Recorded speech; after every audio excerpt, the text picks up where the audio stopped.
Hello dear students, আজকে আমরা শিখব প্রেফিক্স অ্যান্ড সাফিক্স।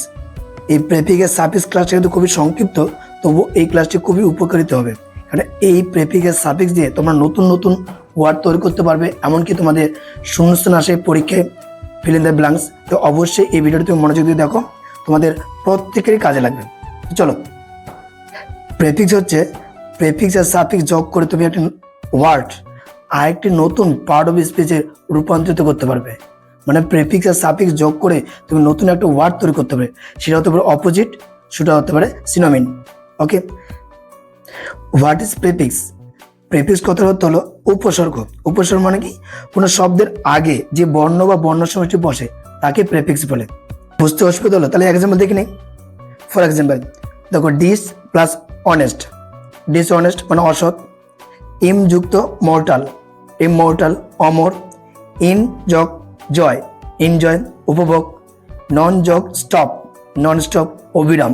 খেয়াল করো, এই যে ডিস, ইম, ইএন, এন, এনও, এন, নন, এই যে বর্ণ সমষ্টিগুলো ওয়ার্ডের পূর্বে যুক্ত হয়েছে, এটি কিন্তু প্রেফিক্স হিসেবে নতুন নতুন একটা ওয়ার্ড তৈরি করেছে। বোঝা গেল? ওয়ার্ডের আগে যে বর্ণ সমষ্টি যুক্ত আছে সেটি হচ্ছে তোমার প্রেফিক্স। এবার আমরা বুঝে নেব হোয়াট ইজ সাফিক্স। সাফিক্স কি? সাফিক্সের বাংলা অর্থ হচ্ছে অনুসর্গ। অনুসর্গ মানে মূল শব্দের শেষে বর্ণ যে বর্ণ সঙ্গে যুক্ত হয়। একটু আগে বুঝলাম যে মূল শব্দের আগে, আর এটা হচ্ছে মূল শব্দের শেষের দিকে একটা বর্ণ বা বর্ণ সঙ্গে যুক্ত হবে, সেটি হচ্ছে সাফিক্স। বুঝে গেল না? তো এবার এক্সাম্পল দেখলে তাহলে ভালো করে বুঝতে পারবে। চলো এক্সাম্পল দেখে নিই। এক্সাম্পল, ফেথ যুক্ত ফুল, ফেথফুল বিশ্বস্ত। স্পিক যুক্ত ইয়ার, স্পিকার বক্তা। কমফোর্ট যুক্ত অ্যাবেল, কমফোর্টেবল আরামদায়ক। ফেয়ার যুক্ত লেস, ফেয়ারলেস ভিতহীন। লক্ষণীয় দেখো, এই যে ফেথের সঙ্গে যে ফুল, মানে সেই ওয়ার্ডের শেষে বসে ফুল। স্পিক শেষে ইয়ার, স্পিকার। কমফোর্ট, অ্যাবেল শেষে কমফোর্টেবল। ফেয়ার শেষে লেস, ফেয়ারলেস। এই যে বর্ণ সমষ্টিগুলো শেষে বসে, এইগুলোই সাফিক্স হিসেবে নতুন নতুন ওয়ার্ড তৈরি করেছে। বুঝে গেল? তাহলে সাফিক্স হচ্ছে ওয়ার্ডের শেষে আর প্রেফিক্স হচ্ছে ওয়ার্ডের আগে।